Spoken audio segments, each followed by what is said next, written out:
As a general rule, every molecule has about 5 different parts. The first part is what we call the stereoisomerism. So it identifies the stereoisomer of the molecule. And then you go to the substituents,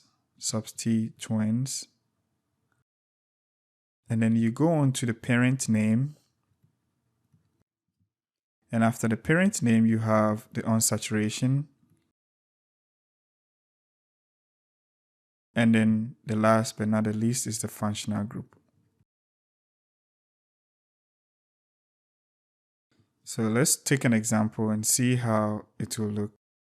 So if I had this molecule,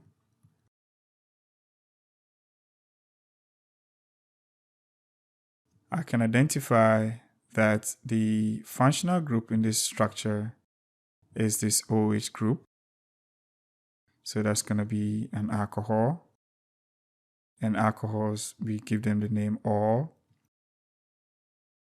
On saturation, I have a double bond in the structure. And therefore, I'm looking at an ene. So there's a double bond in the structure. The parent name tells you the longest continuous carbon chain that has the functional group in it and also the double bond. So to do that, I will go on to number the carbon chain. So I have carbon number 1, 2, 3, 4, 5, and 6. So I have a 6th continuous carbon chain, which is supposed to be the longest in this structure. So my longest chain, of course, is going to be hex, meaning it's 6 carbons. And then I come to substituents. When it comes to substituents, I have this CH3 group right here that is attached to the main chain, and this becomes my substituent. And in this case, my substituent is a 1 carbon chain, and it will be called a methyl group because substituents that are carbons have the YL in their name.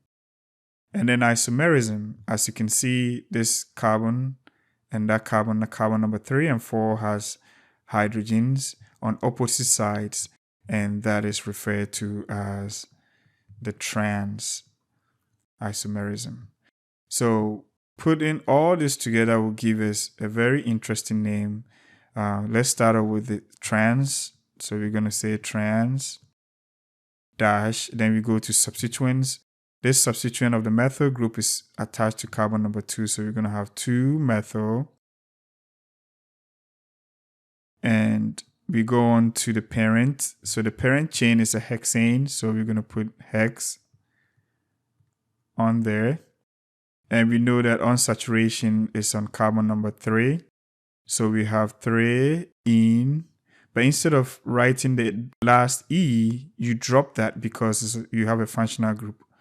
So that functional group will replace the E, and we have a functional group at position number 1, which is an or.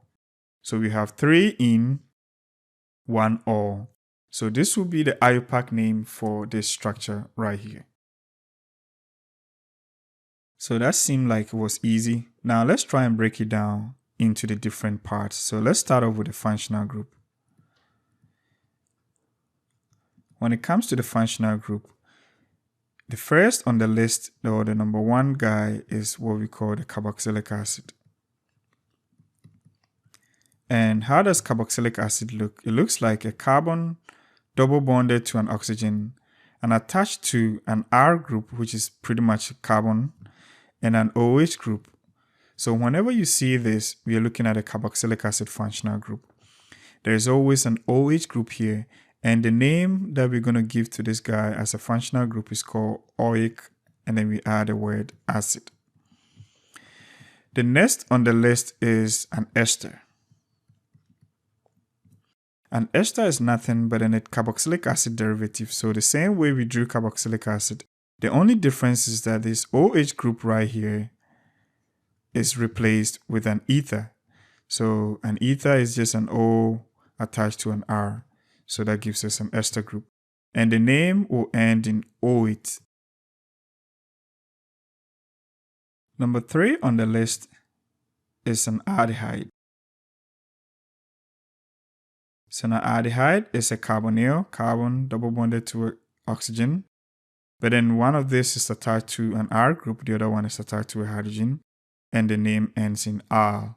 So al signifying the aldehyde. 4, we are looking at a ketone. Ketone is a carbonyl, carbon double bonded to an oxygen. And the carbon right here is attached to 2 carbons. And that will end in an -one. So the last name will be an -one. Number 5 on here is it's going to be an alcohol. So an alcohol has a carbon attached to an OH group, and that ends in an -or. Number 6 is an amine. So an amine has an R group, and it's attached to an amino group, and that ends in an amine. So these are the names, the last names, how the names are going to end when you have these functional groups. And one thing we should pay attention to is that this arrangement is in decreasing order of priority.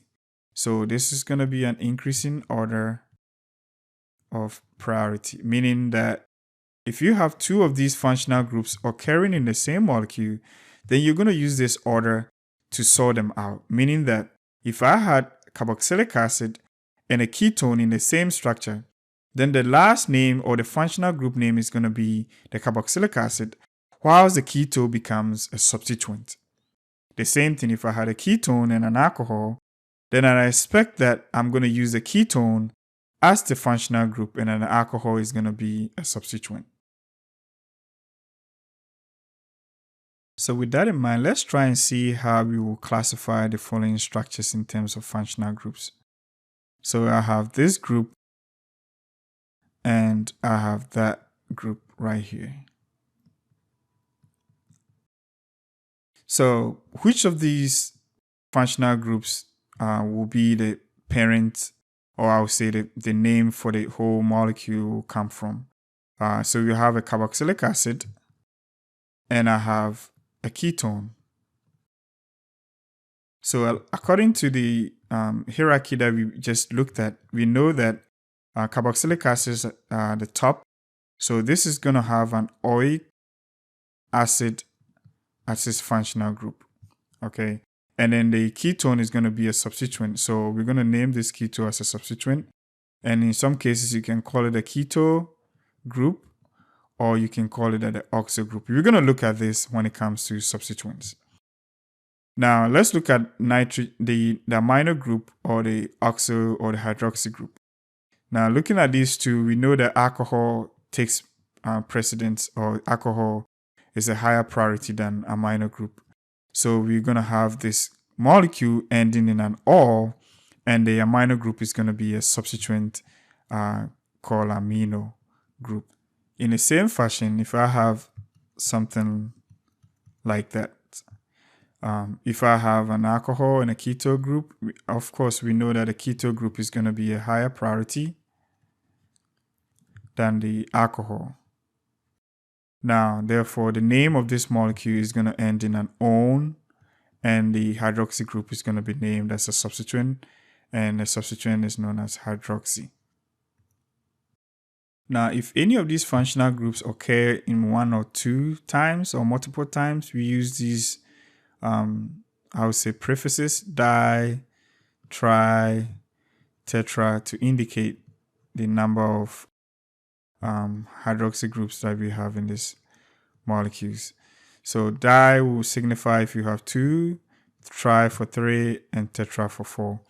So for instance, if I had something like this, so I have an OH group here, and then another OH group here, and I have, let's say, an amino group right here.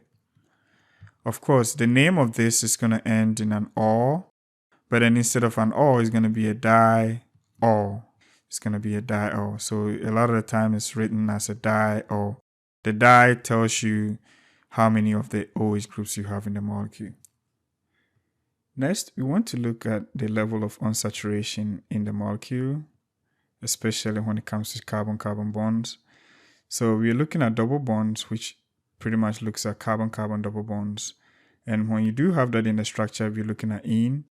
If you have a triple bond, which is a carbon, triple bond, carbon, you're looking at ine.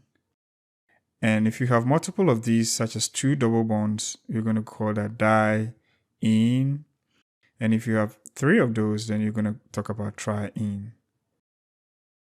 The same thing applies to if you have double or two triple bonds, then it's going to be diene.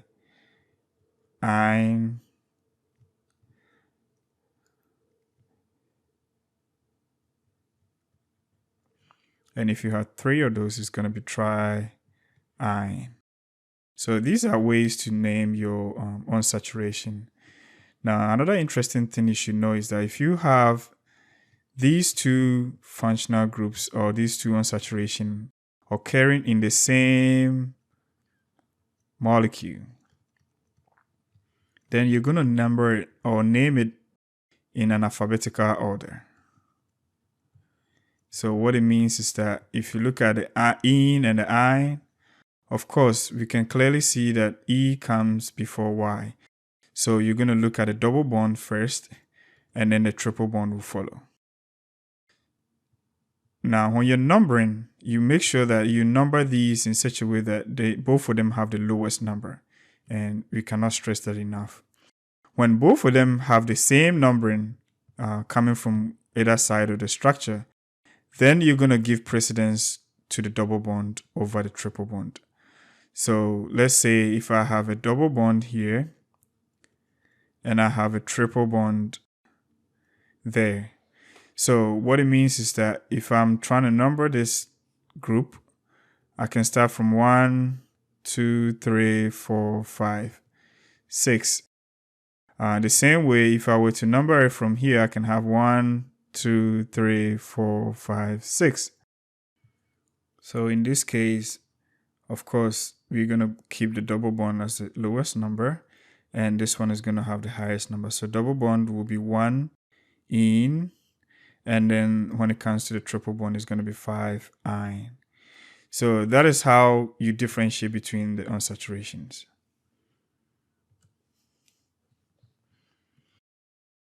The next thing after unsaturation is the parent name. So parent name is determined by the longest carbon-carbon chain.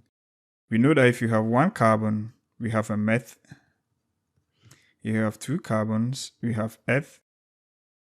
3 carbons, we are looking at prop. 4 carbons, we are looking at but. 5 carbons is going to be pent. 6 carbons, we are looking at hex, as in hexagon. 7 carbons, we are looking at hept. 8 carbons, we are looking at oct. 9 carbons, we are looking at nona. For 10 carbons, you're looking at deca or dec. So looking at these, this tells you how to name the parent structure. And if, for instance, if I have something that looks like this, I'm going to number the number of carbons as 1, 2, 3, 4. So I have 4 carbons in this structure, and therefore I'm going to look at but as the parent name. So that is how you're able to determine that. In another way, if you have a cyclic structure, you're going to add the word cyclo to the structure.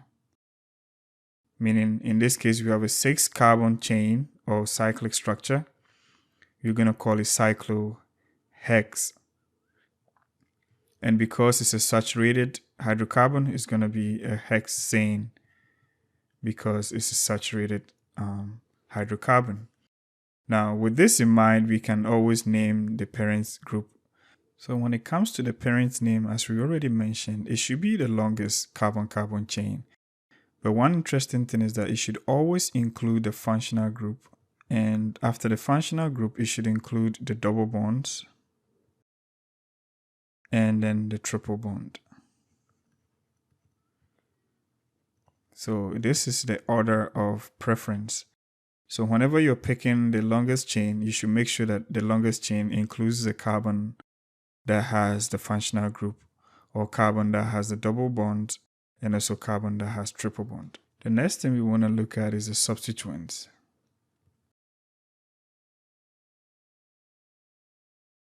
Now the rule says that substituents, especially those that have carbons, which are hydrocarbons, you always add the end YL to it. So if it's one carbon, you're going to call it methyl. If it's two carbons, then if it's a substituent, then it becomes an ethyl. Three carbons, it's going to be propyl. Four carbons will be butyl. So you go on and on and on and on until you get to maybe 7 or 8 or whatever. Now, there are certain names that are commonly used, such as isopropyl. If you have CH3 groups connected to a central carbon like this, we call this isopropyl. And I think iso means it's kind of these two groups are the same. If you have something that look like this, you're going to call this sec-butyl. So if you have 3 methyl groups attached to a central carbon, we call this tert-butyl. So these are names that you can use when you see them as substituents as well. Now, there are some groups that are always substituents, such as halogens. So we have iodo, bromo, chloro, fluoro. These are all substituents that are commonly used. Nitro is one of them. When you have a nitro group, it's always a substituent.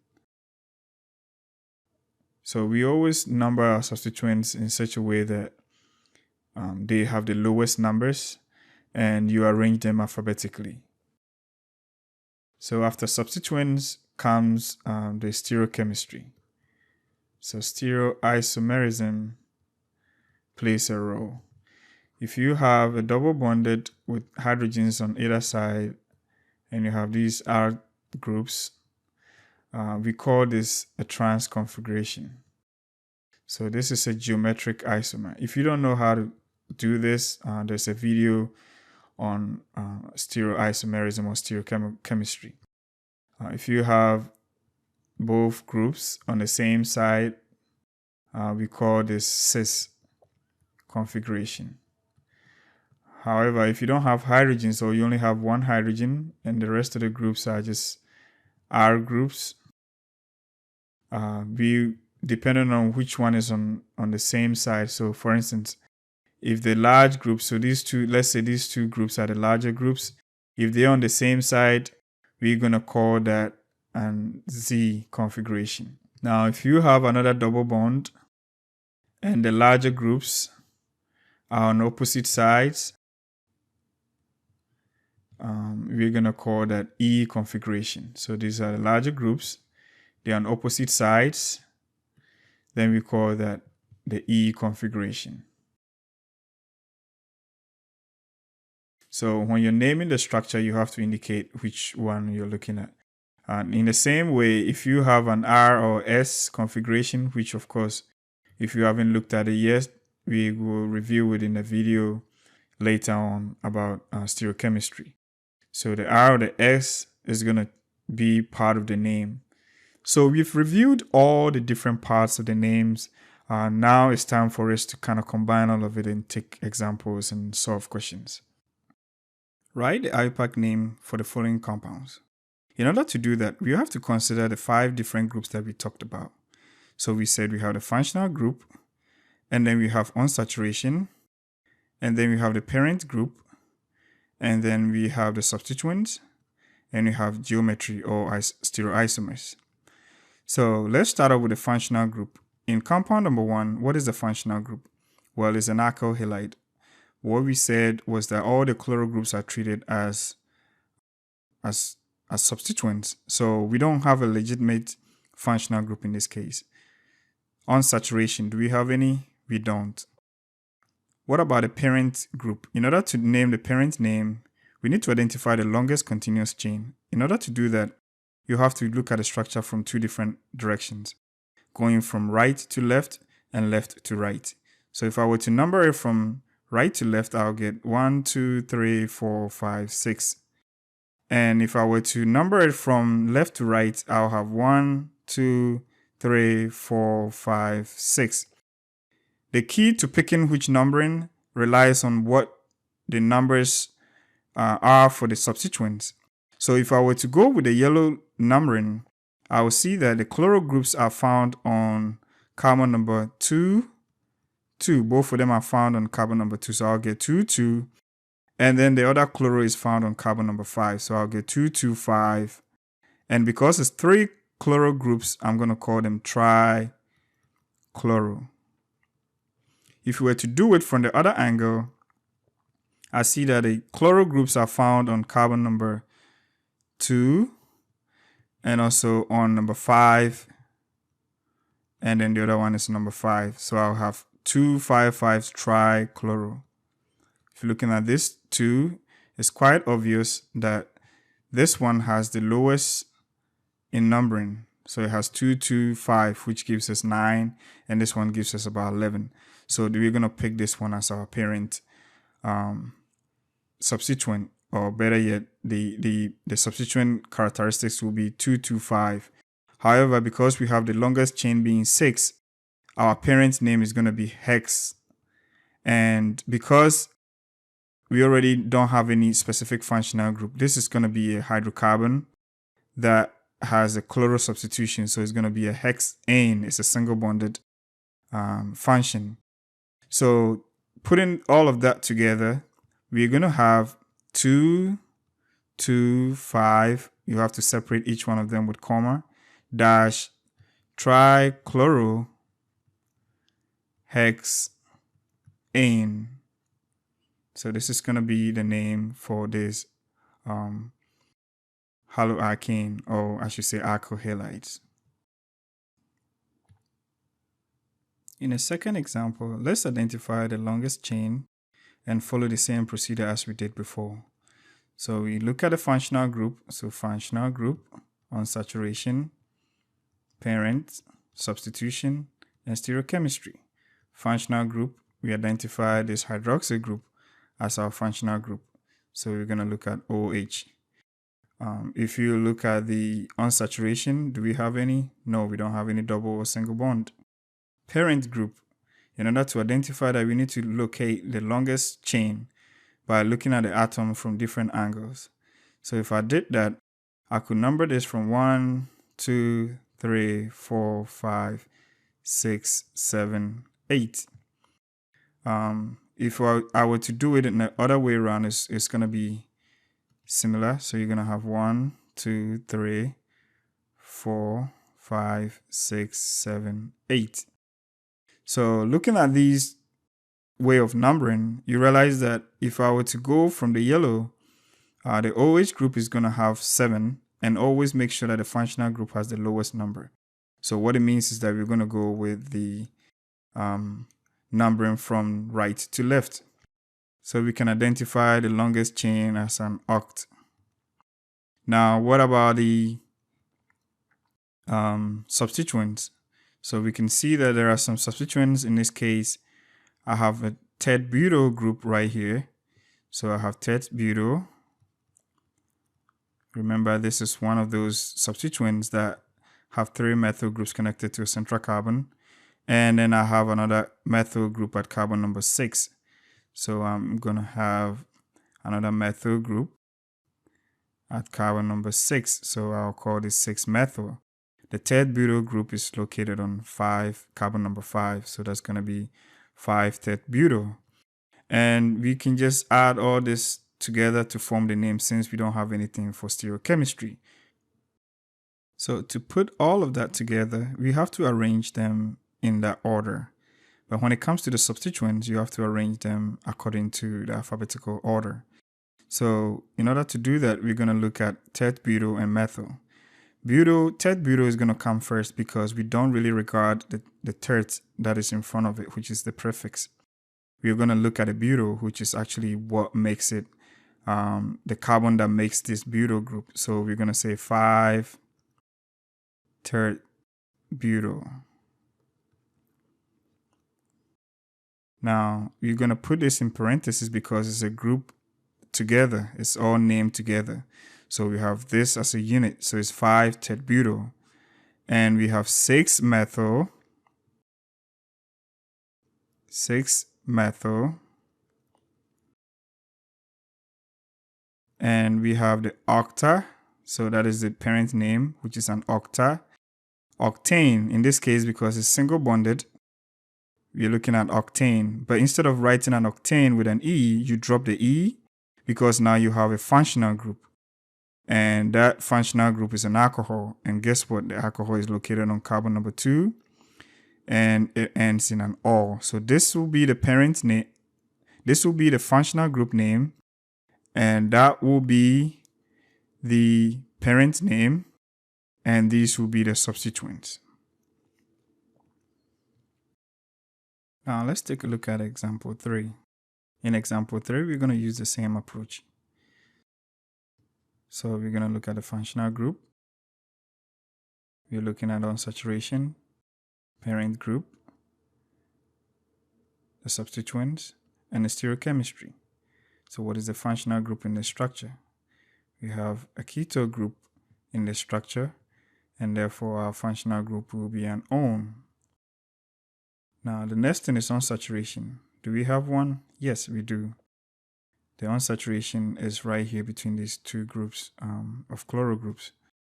What about the parent chain? We have to number it. In order to do that, we will do it in such a way that the functional group has the lowest number. So I would prefer to do it from left to right. So I have 1, 2, 3, 4, 5, 6, 7. That leaves us with 7 carbon chain, and therefore this is going to be a hept. The next thing is the substituents. We realize we have substitution at position 4, 5, and 6. At position 4 and 5, we have a chloro group. So we will have 4, 5 dichloro. At position 6, we have 2 methyl groups on the same carbon. So that will give us 6, 6-dimethyl. Now, what about isomerism? We know that these carbon has the heavy groups, okay, are on opposite sides of that double bond. And that is called the E configuration. So let's try and put all of this together. So to start with, we're going to have an E configuration. And then we come to substituents. So we're looking at dichloro and dimethyl. Remember, the di doesn't count, so we're going to look at chloro and methyl, which one is alphabetically in that order. So chloro will come, so we're going to have 4, 5 dichloro. And of course, the next one will be 6, 6-dimethyl. So we are done with the substituents. So now we're going to look at the parent group. We already know that it's made up of 7 carbons, so we're looking at hept. The question is it single bonded or it has double bonds in it or triple bonds? Because it has a double bond, it's no more heptane, it's rather heptene. But in this case, you have to indicate where the ene group or the double bond is located. In this case, the double bond is located on the 4 carbon. So we're going to have 4 ene. And instead of the E, we have a functional group, which is a ketone. So we're going to drop the E in this case and add an one. And again, you have to indicate where the one is located, and it's located on position number 2. So it's 2 one. So the IUPAC name for this molecule is going to be E45-dichloro, 6,6-dimethyl, hept 4-ene-2-one. So this is how the IUPAC name will look like. Write the IUPAC name for the following compounds. So compound number 1, we're going to follow the same principle. However, there's something interesting about this compound. It has a cyclo or a cyclic ring with an alcohol. So when it comes to cyclic structures, you usually number the functional group.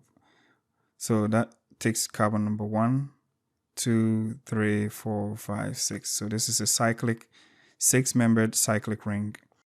Therefore, we know that that's going to be a cyclohexane. So let's start off with a functional group. Functional group is an alcohol. Do we have any unsaturation? We don't. Do we have the parent name? Yeah, we do. It's called a hexanes functional group. Do we have any substituent? Yes, we do. We have this propyl group. So that's going to be a propyl group because it has 3 carbons, 1, 2, 3. So where is it located? It's located on carbon number 2. And then do we have any stereochemistry? It is not obvious from this. So we're just going to leave that out. So try and put all that together. We're going to have the substituent, which is 2-propyl. And we're going to name the hexane. So this time it's going to be cyclohexane. But then because it's an alcohol, you're going to have cyclohex 1-ol. Or in some cases, you just leave the 1 out, but it's better to show it so that you know where the hydroxyl group is located. But because it's a cyclic structure, you can by default tell where the hydroxyl group is located by looking at the substituent numbering. So we can also write the same thing as cyclohexanol without indicating the position of the OH group. So this will be 2-propyl cyclohexanol, which is also correct. In compound number 2, the structure is written as a chair configuration, and the groups that are attached to the cyclohexane will be pointing in different directions. And in this case, this is in the equatorial position, and that chloride is also in another equatorial position. And because both of them are in equatorial positions, they are facing opposite to each other on the plane of the structure, and therefore we can regard them as a trans. So let's start off with the functional group. So functional group is OH. On saturation, we don't have that in here. The parent, of course, will be a cyclohexane. And is there any substitution? Yes, we have a chloro group. So substitution, you have a chloro group. Now we have to number it. So to number it, you start from the carbon that has the OH group and you count so that the substitution have the lowest. And in this case, it's going to be at a 4 position. Is there any isomerism? Yes, we already identified that. So we have some stereochemistry. So we're looking at a trans in this case. So merging all of this together, let's look at how the name of compound number 2 is going to look like. So you're going to have trans, and substitution will be at 4 position for chloro. And we have the parent name as cyclohexane. But because of the OH group, you're going to call it cyclohexanol. And just like we did here, we don't have to worry about the name or the numbering for the OH group. Taking a look at compound number 3, functional group, we have 2 things going on. We have the ene functional group, which is a double bond, and we have the ine functional group. Whenever you have these 2 occurring in the same molecule, then you always number them in alphabetically. So it means the ene will come and then the ine will come in the functional group. So let's take a look at the unsaturation. Yes, we do have unsaturation, and of course, it's going to be the ene because now you have a competition and the ene is going to take the priority over the ine. When it comes to the parent name, we have to number the carbons to be able to come out with the parent name. So let's do it from right to left. So 1, 2, 3, 4, 5, 6, 7, 8, 9. So when you do it from right to left, this is what you get. You get a 9 carbon. And if you do it the other way around, you're going to get another 9 carbon. But the interesting thing is that from right to left, the ene is on carbon number 3 and the ine is on carbon number 6. However, if you did it the opposite, you're going to have the ene on carbon number 6 and the ine on carbon number 3. So when you look at these two, you realize that both of them have the same numbering, right? It's 9, 9 over here. And when that happens, the ene always takes the priority over the ine. So we're going to give the ene the lowest number, in which case we're going to select this as our numbering for the functional groups. So the parent name, of course, is going to be a nonane. So we're going to have a non, and instead of the ane, it's a triple bond and double bond. So we're going to arrange the functional groups in that order. So it's going to be 3 ene, 6 ine, because we know that you have to arrange these alphabetically. The ene will come and then the ine follows. But when it comes to the numbering, because the ene takes precedence, it's going to be 3 ene, 6 ine. And guess what? What is the substituent? So the substituent is found on carbon number 2. So you have 2-methyl in this case. And then the question is, do you have any stereochemistry? Yes, we do have stereochemistry for the double bond. So the double bond, is it an E or Z? The groups that are on the groups on the carbon of the double bond have the hydrogens on the same side. So we have a hydrogen on here, and therefore we're going to call that a cis in this case. And if cis is not okay, you can also use what we call the Z conformation. So you're going to have Z, 2-methyl, non 3 ene, 6 ine. So lastly, let's look at compound number 4. It is very easy. You can identify that the highest ranked functional group is the carboxylic acid. So functional group is going to be oic acid. And that is by default going to be carbon number 1. So you have carbon number 2, carbon number 3, carbon number 4. So is there any unsaturation? We don't have any carbon double bond or triple bond. Do we have any parent name? Yes, we do have the parent name as a 4-carbon. So that will be a bute. Do we have any substituents? Yes. In this case, because the carboxylic acid takes priority over the ketone group, the ketone group is going to be a substituent, and we call that substituent the oxo group. And of course, do you have any enantiomers or stereochemistry? No, we don't. So we're just going to leave it like that. So to name it, we're going to identify the substituent, which is on 3. So we're going to have 3-oxo. And the parent name is bute. It's butane, single bonded. But instead of butane, you have butane. And then the E is going to be dropped, and you're going to add the last name, so which is going to be butanoic acid. And you're going to have 3-oxobutanoic acid as the IUPAC name.